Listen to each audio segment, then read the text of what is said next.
being imported in Uganda, and they do not even have a copyright or patent right to the military. Our military have a special outfit decorated with specificities, and it is glaring.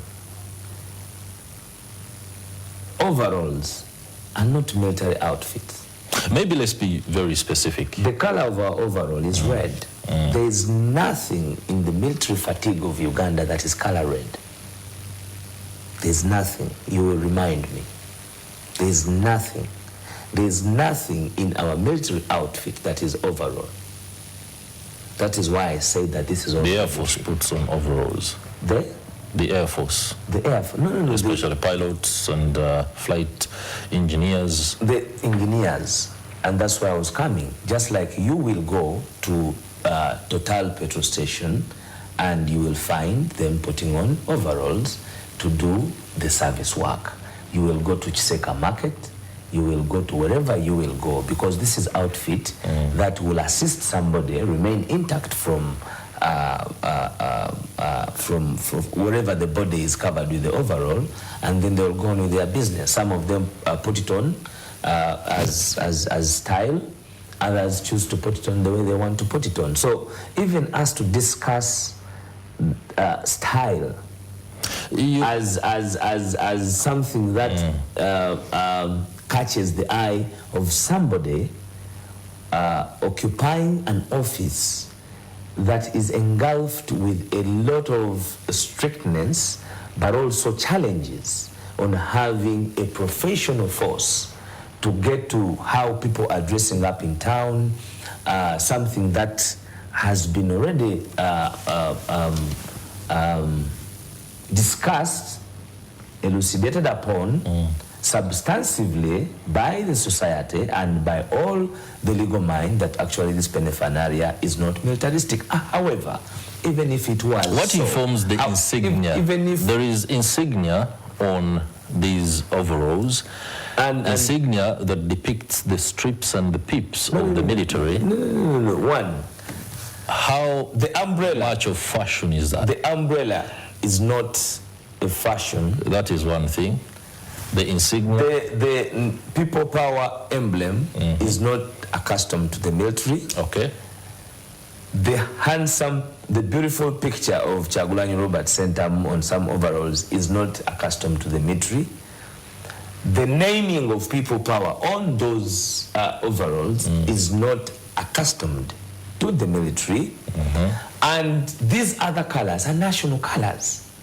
Uganda is, our flag is black, yellow, red. The reason I insist on this, yes, as insignia, let's let the color alone. There is insignia on the National Unity Platform overalls that depicts a ranking system. Now that, for example, do you know that in the military, every level has a particular stone that is added on you? It is not just the way you see it. A general does not put on the same as a lieutenant colonel.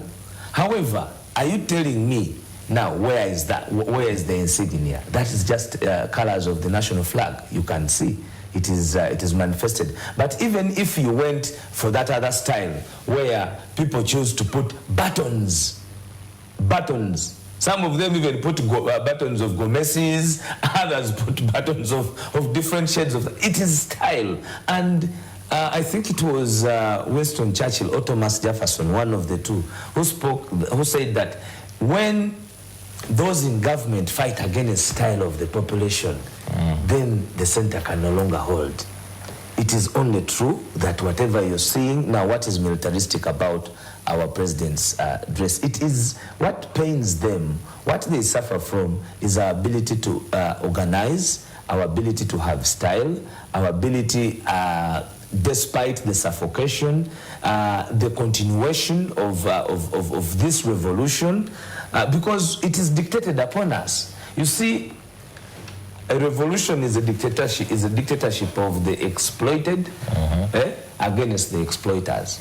Now, when they see this zeal, this style, this organization, this capacity building, this continuation of the young people to join the forces despite the brutality, because there has been despicable brutality by the forces to annihilate the young people and Ugandans from rallying against what should be ended, the impunity and the bigotry of the oligarchs. So what disturbs them is, despite the high-handedness, this has continued to propel forward. Let me ask the question, in light of the parade that was conducted by the principal and some officials of the National Unity Platform, what informed the choice of imitation of Revolutionary War songs, especially those that were sung we are at by war. the National I want you to understand that we are Resistance at war. Army? We are at war as a country. So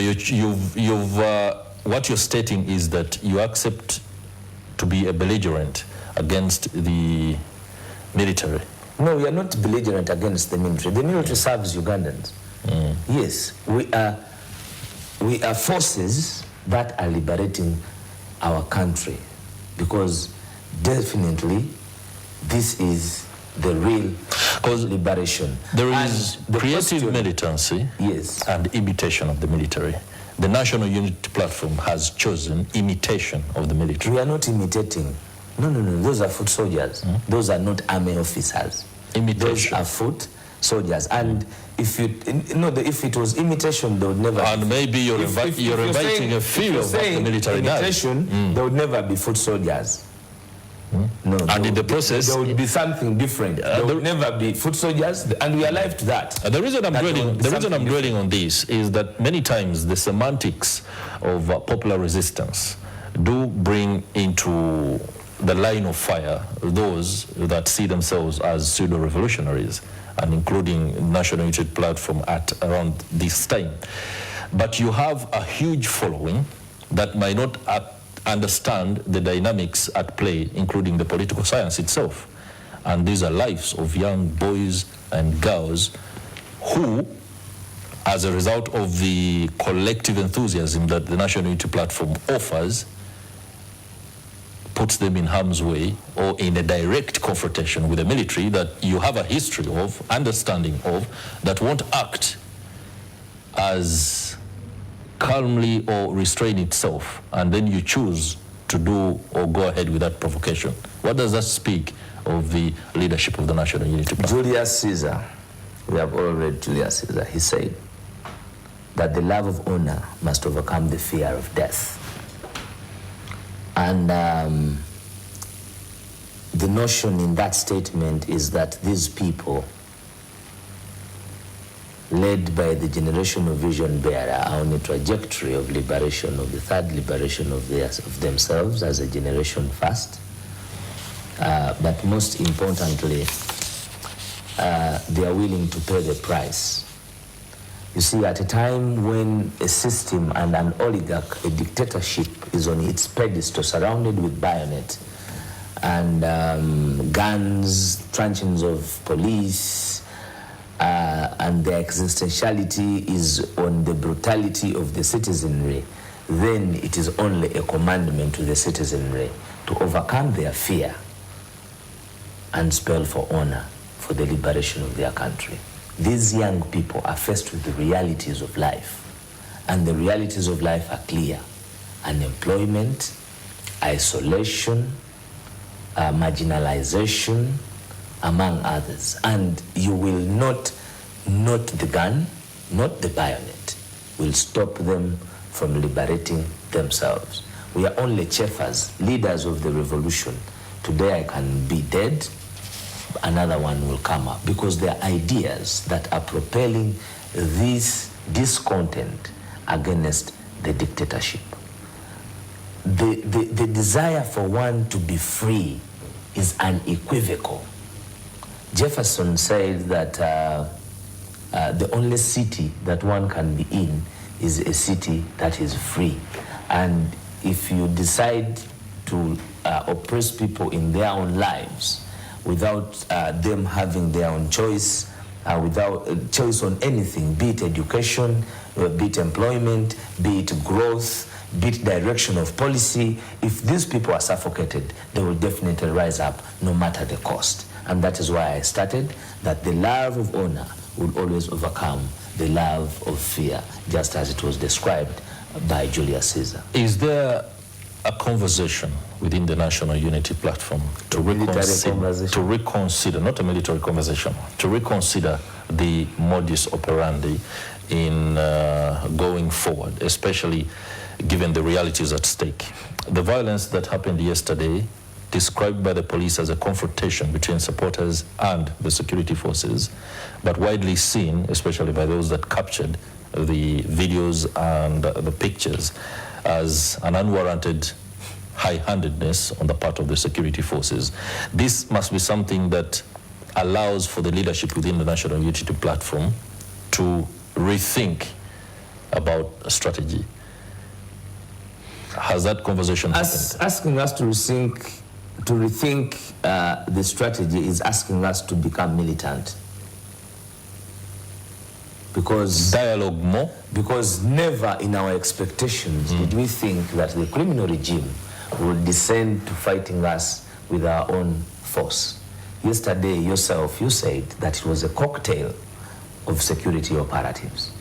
Some of us are not yet sure even whether it is security operatives.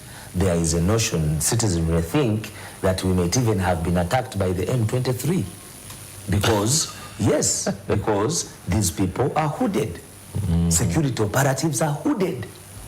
It has not happened. That is a hooded man, you can see, wielding a gun, not behaving anyhow professionally. Ugandans are not certain whether this is M23. Because the seniorities on that uniform that you have been telling, you look at what is happening. Look at what is happening to our country. Look at what is happening to the citizenry. That is a nominated member of parliament. That is a journalist. Now,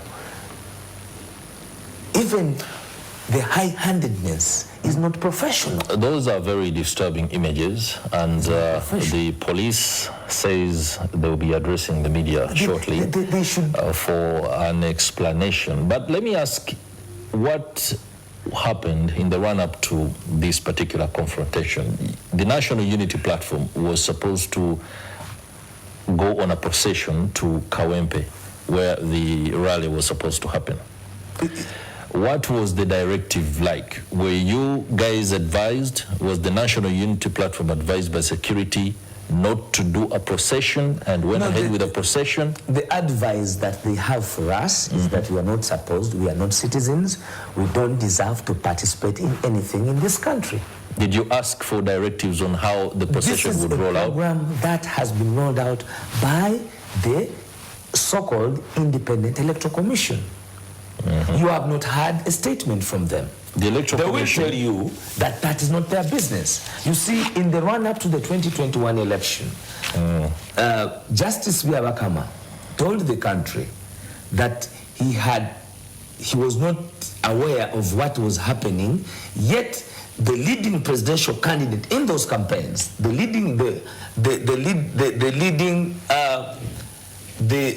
polling, the one who was in the lead of the polls by opinion poll and existence of whatever was on ground was His Excellency Robert Kyagulanyi Ssentamu. But the chairperson of the Electoral Commission noted that he had not seen what was going on because his TV had not been subscribed to. And yet, in the budget, that money was provided for. Up to now, he has not spoken. Before we discuss the archaic, backward anarchy that was orchestrated yesterday, there is what happened on nomination day.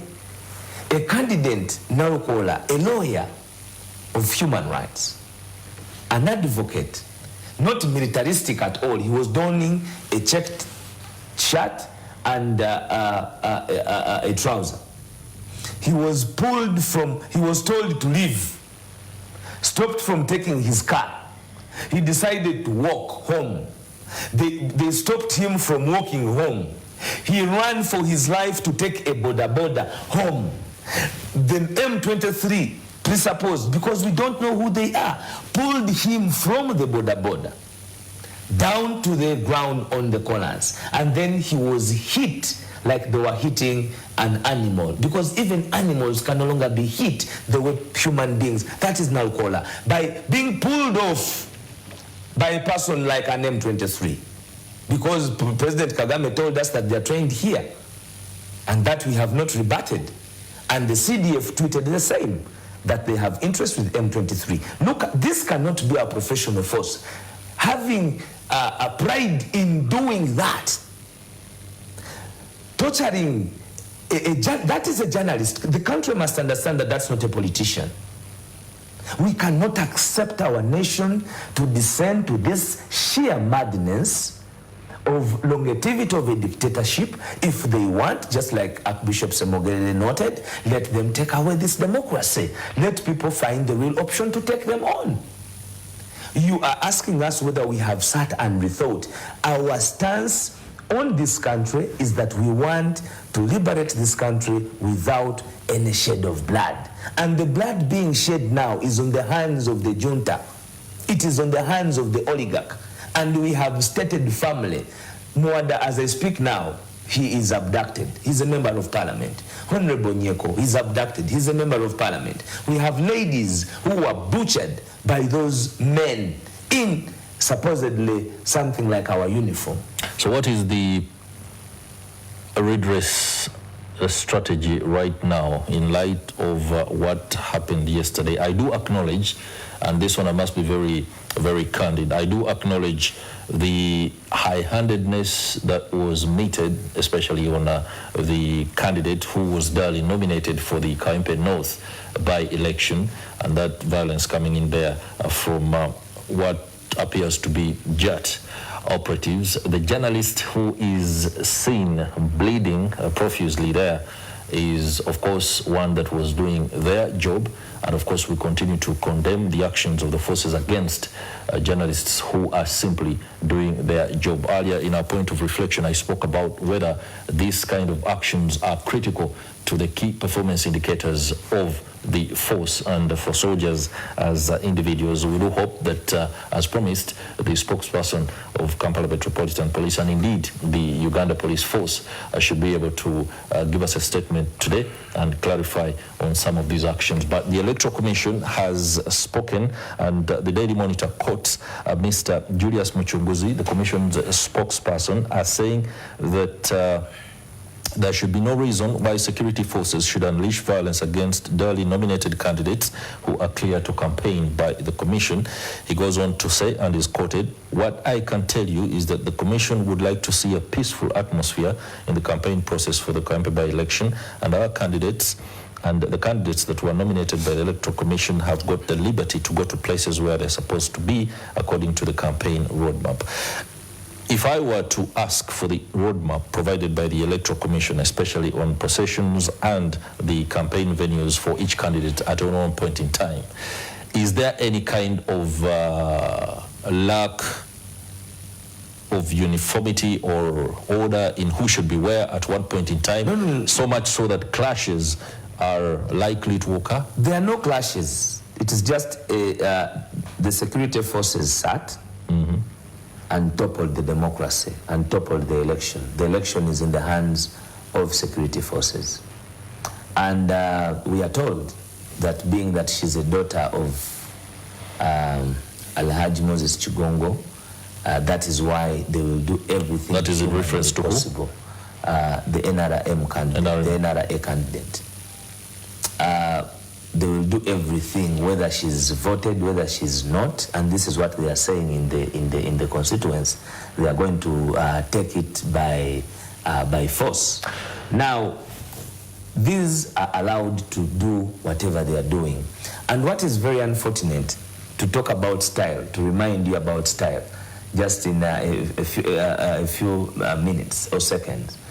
The NRA candidate, that is an overall. Are you seeing that? That is an overall. It is a yellow overall. There is something now, the NRA candidate was nominated in an overall. Now, these people, it clearly shows you that they see what we do. They are in love with what we do. They want to be us, but they are engulfed in fear.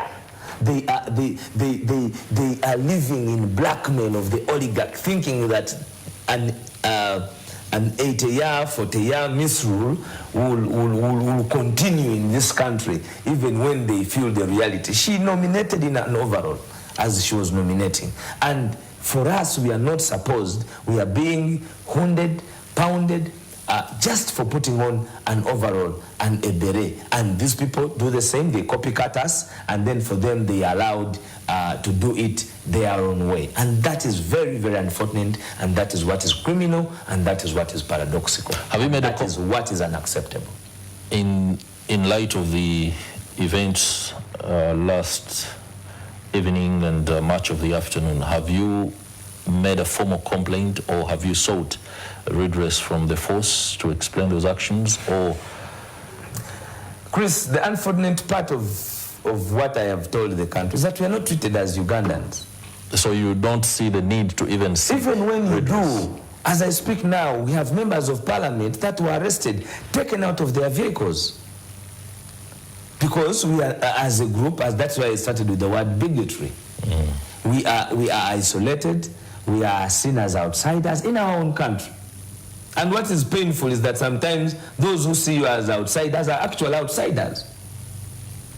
Now you fight. What do you mean? You fight as I sounded. What do you mean? I mean, we are treated as foreigners, and yet some of those that are treating us this way actually look like foreigners. Now, how can you explain somebody who has covered his or herself wielding a gun in your country? Because in our country, the laws are clear that a security officer, a police officer, one by constitution, is supposed to keep law and order, safeguard people and their property and their interests, work with civilian authority in dispensing and protecting human life. These are taking life. In the rules of security, now, world all over, one's uniform must have his name inscribed on the uniform. Do we have this here? These are mercenaries. These are mercenaries toppling democracy. These are mercenaries that have taken us through a coup d'etat against our own constitution. I'm told the National Unity Platform Party Secretary General, Louis Rubongoya, and a team of lawyers are currently at Wandegeya Police Station. Our own Stephen Mbide is there to follow up on the arrests, but also what will be happening today in terms of the various avenues of redress and any other actions that could be taken in order to address this very, very emotive and no doubt significant event with regard to what will be happening over the next a few months in the run-up to the 2026 general election. We shall be joining Stephen Mbide very shortly, as soon as the feed is with us. Let me continue with Mr. Alex Waiswa Mufumbiro. The political landscape appears to be more like preparing what will happen later as we inch closer to 2026 general election.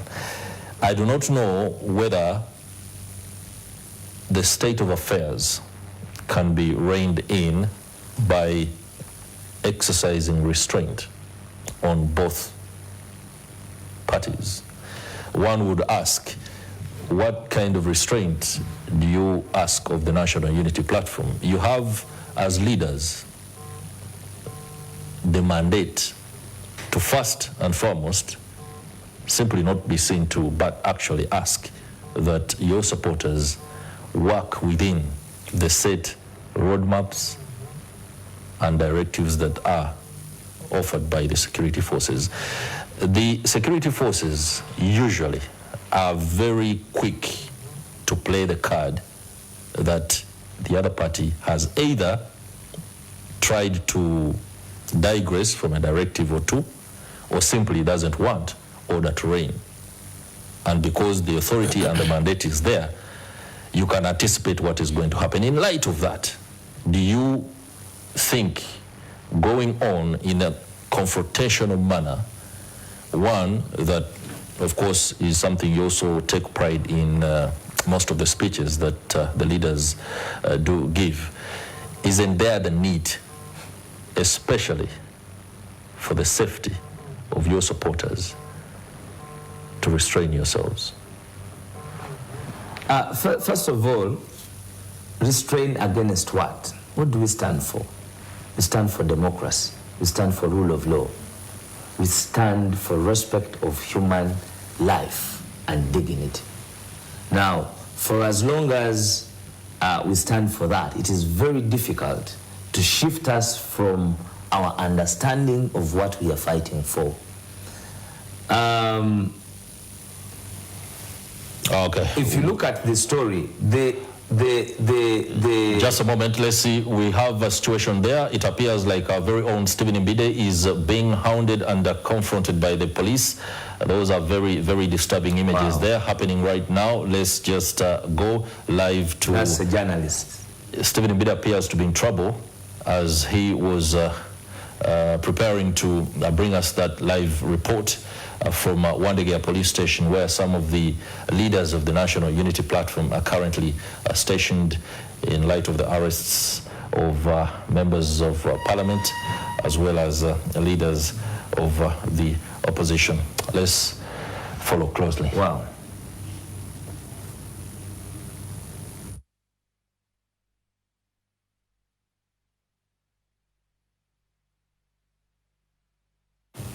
News. He's not at any one time threatening the officers.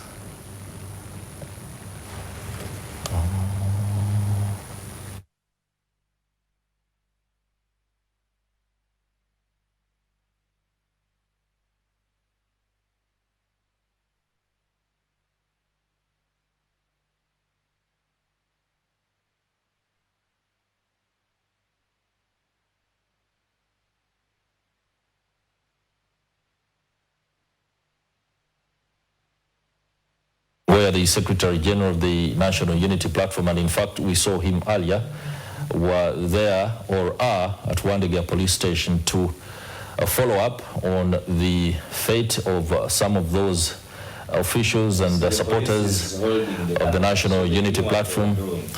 And those events are nothing to write home about. We would like to condemn in the strongest possible terms the violence that is being meted on our very own, and indeed all other journalists in the coverage of news. What we do believe is that the police can and must be seen to restrain itself. The tendency to resort to violence as the very first act when confronted with either a person that is not following directives. Billions of taxpayers' money is spent on training a police officer to be calm and to operate within the confines of the law, including being able to bring to calm and order any one person that might be either violent or wayward in action. One thing we are certain about is that Stephen Mbide was not wayward. He doesn't have the ability to act against any directive that has been given unto him. Let's now listen in. Good morning, Stephen. Very unfortunate what has just happened to you. Yes, morning to you. It's been tough here from around 7:30. In fact, up from 8. We know that the people who were arrested yesterday by the statutory operatives when the NUP candidate for Kawempe North was proceeding towards Kawempe for his campaigns. Many people were arrested and dumped here at the Wandegea police station. When I came here with my identification, some of police officers knew that I was a journalist, but others felt that I shouldn't capture whatever is here. But here at Wandegea, we had a small scuffle, as you've seen on NTV with them. That was earlier on. But for now, security is now manning the entrance of Wandegea police station. Let me now engage the Secretary General of National Unity Platform, Council David Lewis Rwongoya. He's here. He's trying to at least see that either gets these people released, but also those who were beaten seek medical attention. And I know there are also some members of parliament. But first of all, Good morning to you, Lewis. Good morning to you. I want to first of all condemn what these police officers just did to you. Journalism is not a crime, and for you to be here after introducing yourself to these police officers and then assaulting you the way they did, everybody must condemn it. But this is not the first time we've seen journalists being attacked on the campaign trail and all that, so we must all condemn that criminality. Away from that, we are here to follow up on our people who were arrested yesterday.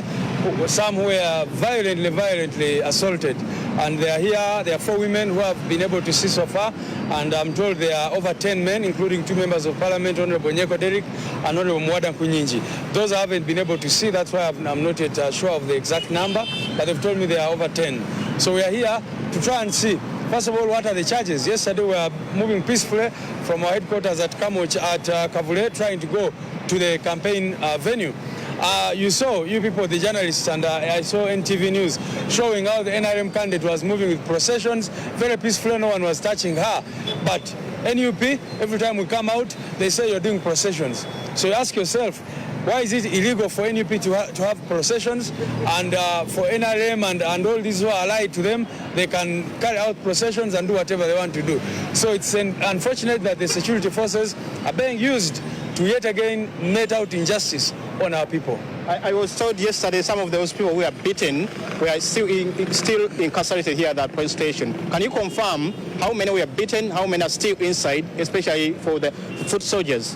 Well, I cannot tell you the exact number. Like I said, all these people who are here were beaten. Honorable Mwada Kunyinji, I spoke to him last night and he told me they were badly beaten together with Honorable Nyeko. There's a lady called Mukisa Prose here who was violently assaulted also. There's a lady, I've just seen her, they were trying to take her fingerprints and pictures and she couldn't stand because her back is broken. They beat her so badly. And of course you have people like Tawa, our brother Tawa, who is right now in hospital because his leg was broken. So many people were beaten, legs were broken and all that. So this is the violence that we are here to condemn, but our legal team is also coming in to see how we can assist these people to get out of this situation. As we condemn it, we know this is just almost day 3-4 of the campaigns, and we know that we still have like more than a week and also going into the 2025-2026 campaigns. What does this spell for the rest of the time that we're heading to? Well, it is unfortunate and it's scary, I must say, because, I mean, you've been seeing these JATT people and how they are behaving. They come hooded, you can't even identify them, start beating up people. Yesterday, they actually shot 2 individuals who are in hospitals. One was shot through the thigh, another was shot through the hip, and it's very unfortunate that this is what is happening right now. Of course, I think this further shows that the regime has lost legitimacy, it has lost shame, it has lost any sense of responsibility. They now have to force people. Because yesterday, they saw the massive numbers that we're having. They tried to control people, they tried to beat people, even at the rally they were shooting, but people still came out in very large numbers. So that is why we are people power, believe in rallying the people, mobilizing the masses to come and support us and our cause. You know, yesterday online there was information circulating online that one of the members of the foot soldiers, one of them died. Can you confirm that? Not true. That's not true. Like I said, one is in a critical condition, and indeed, she was unresponsive at the time. She was being taken off the scene. Another one, like I said, was shot through the hip and also got injuries on the head, and those 2 individuals were unresponsive. So that is what made people think they were dead at that time. You know, last week I saw the Speaker of Parliament saying that she didn't even know the attack that happened at NUP. But this is this is a Parliament of Uganda that is supposed also to look at such issues, human rights issues. Yesterday we saw the tear gassing and black bullets near a school, baby school, but in fact there are 2 schools there. When you see this happening in Parliament, where you would expect that huge issues of human rights should be addressed, and members of Parliament seem not to care much more about what's happening. This should be scary for any democracy-loving person. It should be scary for every Ugandan, and this is what we keep telling Ugandans, that this kind of violence and lawlessness affects anybody and everybody. You may be there thinking that you're safe, But when these guys come shooting indiscriminately, when they come tear gassing everybody, you're not going to be spared. So that is why we call upon every Ugandan to fight for good governance. How can a Speaker of Parliament say she was not aware of what was happening? You saw the raid at our offices, the robbery, stealing our things and all that. Right now, our comrade in Ishaka Bushenyi, called Pathe, was picked up yesterday and arrested for apparently making uncomfortable comments about General Museveni and his son. So this criminality and the shrinking of the civic space affects every single Ugandan out there, and every Ugandan must get involved in this process to save our country. As we say all this, still members of the public hasn't known who the people behind these arrests and abductions are. For example, yesterday we saw many people in uniform that seem to be military officers. But we also know that there are some other members of NUP who are still incarcerated in Chitalia, Chigo, Luzira, and everywhere. But when you see these ones joining or being held here, does it spell, what does it say about those who are already inside these prisons, but also these who are also going to be likely to be charged and then added on to those ones who are already there? It simply shows you that the regime does not care, that the regime does not learn. I mean, just the other day we were at the dwarf Honorable Segirinya, who died after all these things they did to him. You would expect that they learned something. But as you can see, they are going on to violate human rights. They are going to abduct our people. Now you can see JATT, which should be dealing with terrorists apparently, being unleashed on the civilian population. And you could see how they were angry with the people who are just expressing themselves and their politics. Why should these thugs, the thugs in uniform, be involved in policing? So all these are crimes against humanity, and we demand for justice. That is why our demand for accountability and justice is still on. I mean, right now, Machete, today is the 11th day since he started the hunger strike, because they have been in prison for 4 years without trial. But the regime does not care. They are not concerned about these crimes they continue to commit against our people, against the citizens of Uganda. But the solution lies in the people of Uganda rising up and saying enough is enough. You know, when we talk still on the issues of human rights and violations that you mentioned about, we know that there's international bodies that deal with human rights. We have local bodies like Uganda Human Rights Commission. We have the courts of law. Are you, as a national unity platform, planning to petition these people, these organizations, as we wind up? Yes. First of all, we are fighting cases, even about the raid on our headquarters. We are fighting that case. We're also fighting cases about these abductions that have been going on.